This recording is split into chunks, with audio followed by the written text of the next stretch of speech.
पुनश्च एकदा शरणू शरणार्थी करतो.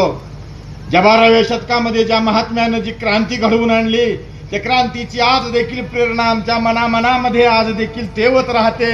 ते विश्वगुरु क्रांती सूर्य जगज्योती महात्मा बसवेश्वर, त्या बसवेश्वरांच्या चरणावर कोटी कोटी वंदन करून तेज तुफान तो सांगत सुटला समतेचा हा वारा, मानवतेचा इतिहास घडविणारा बसव एकला तारा, बसव एकला तारा.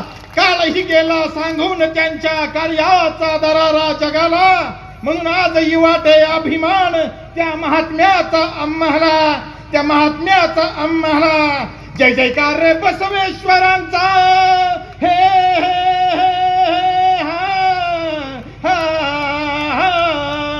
जय जयकार रे बसवेश्वरांचा. शिवचरणांचा वचन साहित्याचा वचन साहित्याचा समत सळसळणे रोम रोमात, समत सळसळणे रोम रोमात.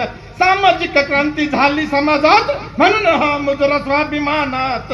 जी हा जी जी, म्हणून हा मुद्रा स्वाभिमानात. जी हा जी रजे रजे. मंडळी, बरेच दिवस झालं जरा घसा बसलेला आहे, परंतु जसा आवाज येईल तशा प्रकारे हा पोवाडा आपल्याकडे थोडक्यात ठेवतो. इसवी सन 12व्या शतकाला भारत देशाला समतेचा सूर्योदय झाला, समतेचा सूर्योदय झाला.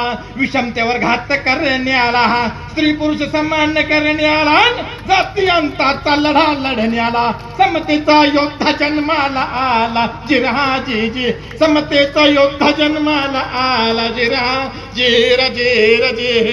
आणि अशा प्रकारे बागेवाडीमध्ये पिता मादिराज आणि माता मादलांबिका यांच्या उदरी या महात्म्यांचा जन्म झाला. ते दिवसेंदिवस लहानाचे मोठे होऊ लागले.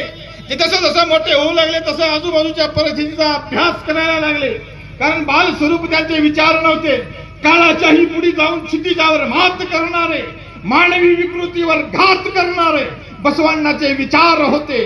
आणि मग लहान लहान असताना हे मोठे होत असताना 7 वर्ष उलटली व याची बाल बसवांचे 8 वर्ष चालू त्यांच्या वयाची, 8 वर्ष चालू त्यांच्या वयाची. माती राजांची गडबड घालाची, करावे कार्यक्रम तयारी मनाची. नजी रहाची जी, करावे कार्यक्रम तयारी मनाची. रजी रहाची जी. मादी राजांनी विचार केला की घरामध्ये एक कार्यक्रम करावा, पण तो कार्यक्रम फक्त पुरुषाला होत होता.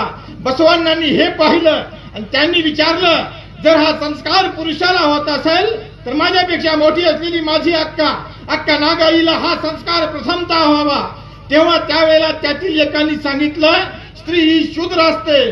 तेव्हा बसवांना स्त्रियांची बाजू घेऊन त्यावर शाब्दिक वार करत म्हणतात, स्त्री जर शूद्र असेल तर तिच्या पोटी जन्मलेले तुम्ही आम्ही किती शूद्र असोत, तुम्ही आम्ही किती शूद्र असोत. स्त्री आणि पुरुषांमध्ये भेद करणारा हा संस्कार मला मुळीच मान्य नाही, मला मुळीच मान्य नाही. आणि म्हणून सोडूनी आपल्या घराला निवासस्थानाला बसवणी घाला. कुडल संगमला, कुडल संगमला, कुडल संगमला.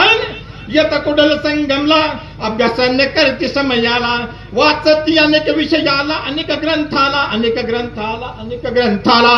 यातूनच मोठेपण आलं त्यांच्या कार्याला. जी रहा जी जी, त्यांच्या कार्याला. जी रहा जी जी. आणि अशा प्रकारे महात्मा बसवांनी सर्व विषयामध्ये अभ्यास सुरू केला.